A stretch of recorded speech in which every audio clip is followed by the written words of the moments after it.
सर्वांना काय झालेलं आहे, गेली 12 दिवसापासून इराण आणि अमेरिकेचं युद्ध सुरू आहे.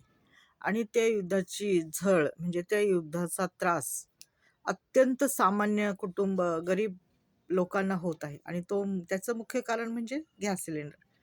कारण का गॅस सिलेंडर मिळत नाही आणि महिन्याचे वेटिंग त्यांनी लावलेलं आहे. जरी तुम्ही नंबर लावला तरी तुम्हाला 26 किंवा 27 दिवसांनी म्हणजे एकच महिन्याने तुम्हाला तो सिलेंडर मिळणार आहे. आणि सिलेंडर काही कुणी असं घरात घेऊन ठेवत नाही जास्त. घेतला तर एखादा घेऊन ठेवतात एक्स्ट्राचा. तो पण जर असला तर, नाही तर नाही. बरं झालं मी तर ना आत्ता फेब्रुवारीच्या शेवटीच माझा घेतलेला होता. तर माझ्याकडं आहे सिलेंडर आणि आमच्याकडं चूल पण आहे बरं का. पहिल्यापासून आमची चूल आहे. पाणी गरम करण्यासाठी जी चूल वापरतो ना आम्ही, ती आहे. तर त्यामुळं काही एवढा त्रास होणार नाही आणि सर्व काही व्यवस्थित चालेल. आमच्या आईने आम्हाला एक गोष्ट फार चांगली शिकवली.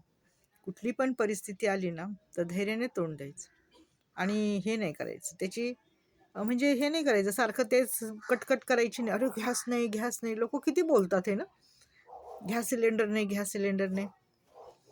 माझ्या तोंडातून अजून एक शब्द पण नाही निघालेला. फक्त मी YouTubeवर बोलते. शेजारी-पाजारी कोणालाच मी काही बोललेले नाही. परंतु लोकांची फार बडबड चाललेली आहे, की असं झालं, तसं झालं, तसं झालं, अमकं झालं, ढमकं झालं. हे बघा, परिस्थिती कशीही असू द्या, त्याच्यात आपण आपला निभाव लावला पाहिजे, है की नाही? पोटाला तर लागते. आता हॉटेल पण बंद आहेत. नाही तर लोकांनी हॉटेलमधून मागवलं असतं. पहिले ते हॉटेलचे गॅस सिलेंडर बंद केले. त्याच्यानंतर आता आपले. आहे त्या परिस्थितीला तोंड देत देत जगणं, ह्यालाच म्हणतात की जगणं. नाहीतर जी गोष्ट आहे आणि त्यातच कटकट करत बसायचं, त्याला मला ते आवडत नाही.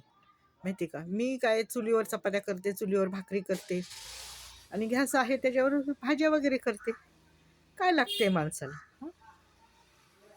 आमच्याकडं तर चूल आहेच. आणि लाकडं तर आमच्या इकडे जंगल आहेत, किती काही लाकडं भेटतात. गेले की एक पोती लाकडं आणायची. लाकडाची काही कमी नाही, माहिती.